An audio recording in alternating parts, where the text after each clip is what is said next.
ideas or concepts you want to go over? If not, we won't talk about them. Anything at all? Yes, Tom. Do we need to know the glucose and lactose as inducer or repressor? So what you're going to need to know for that is that that's an example of it. You're going to, the reason he gives you those examples, what I'm assuming, that's what I got from it, was that here's this concept of an inducible enzyme. Here's an example of where you'd see it. So that it's not just, like Gina was asking, like, where do I even start? You know, it's, okay, here's all this metabolic stuff. What does this do for me? Like, you know, cool, I learned these little molecules and the arrows and the things, and now what? So that would just be an example of that. And we can go over what those are, or like why that's an inducible enzyme. So.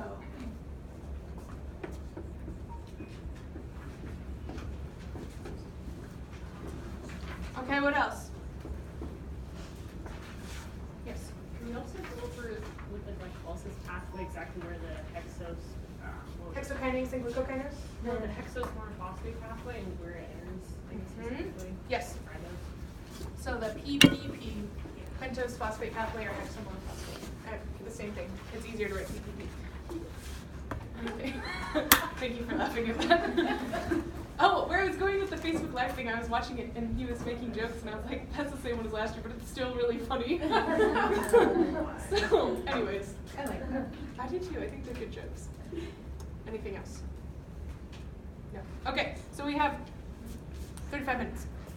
We can get through all this. Okay, so we'll come back to where do I start and see if we maybe answered the question with these, and then we'll come back and be like, oh, where else do I start? So regulating enzymes.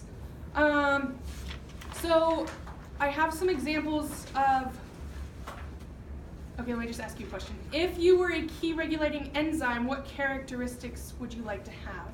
Like if you were just, hey, I'm a key regulating enzyme, what would I do? What would I want to do? You know? Unique to a pathway. Unique to a pathway? Okay. Why? So that when you're regulating it, you're regulating that pathway as opposed to a different one. Good job. Okay. Yes.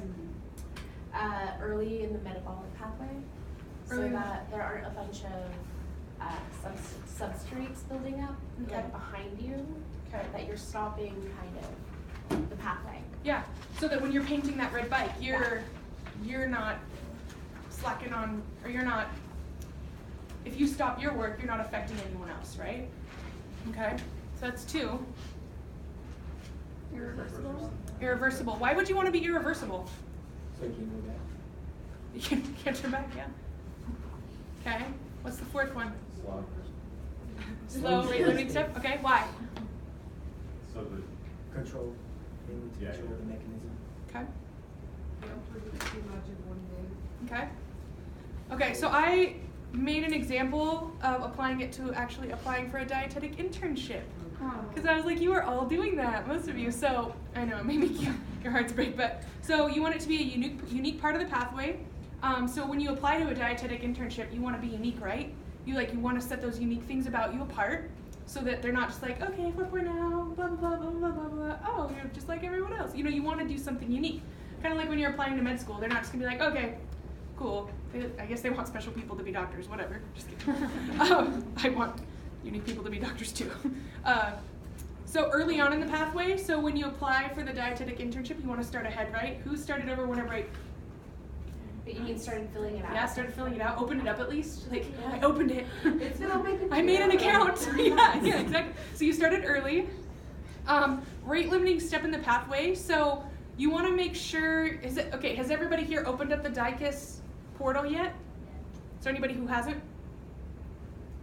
Okay, that's fine. You might get this. Okay, so everybody's seen the transcript part, right?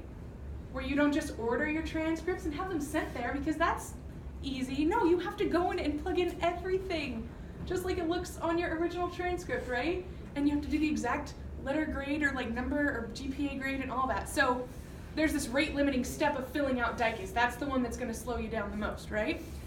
And then you want your work to be irreversible. So once you submit it in that deadline, what's the deadline this year? 15th of February? Yeah, I think that was the deadline last. Okay. Well, let's say February 15th. So once you submit it and that date passes, like you can't go back, right? So I don't know if that helps you, but I was thinking about it, I was like, oh, that would help me. So, I mean, if it helps you, sweet. If not, that's fine. But if you could just think, okay, Dicus, because that's already on your mind, and then think, oh, maybe this applies. So anyways, so that's regulating enzymes. Those are the 4 ways, and then are the 4 things that are key to a regulating enzyme, right? And so now that you know what characteristics you possess as a key regulating enzyme, pretend you're like phosphofructokinase or something. What mechanisms do you think would be used to regulate you? So what do you think, if you're phosphofructokinase and you're living in this cellular fluid stuff and someone wants to regulate you, how would they do it? What was that? Switch. By a switch? Okay, so which one is that? That's the activation, right? Activation, yes, activation. So they turn that on, right? What about amount?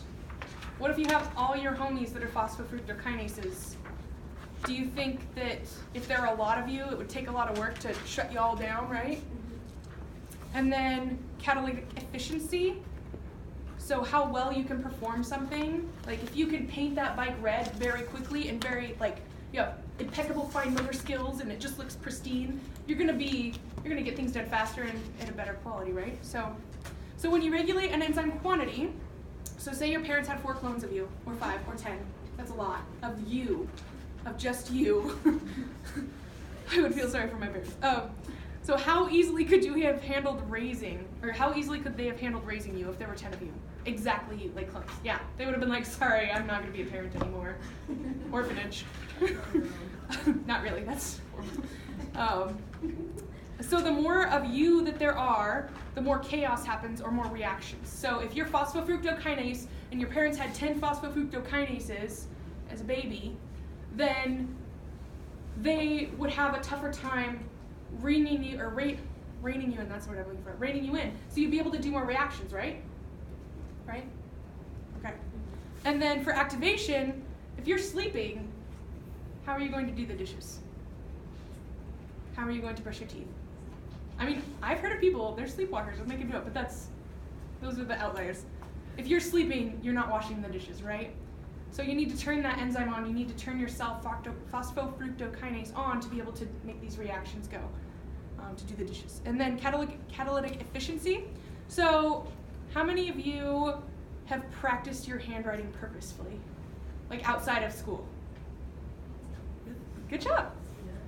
So when you sit there and you that's why they have you write those things over and over again when you're in whatever grade, because it works on your fine motor skills and it develops your efficiency of writing better and it looks better, right? So like painting that bike, if you have great fine motor skills and you can paint this bike with flowers on it or something, red flowers, I don't know. I keep pointing to you because you're the bike person apparently.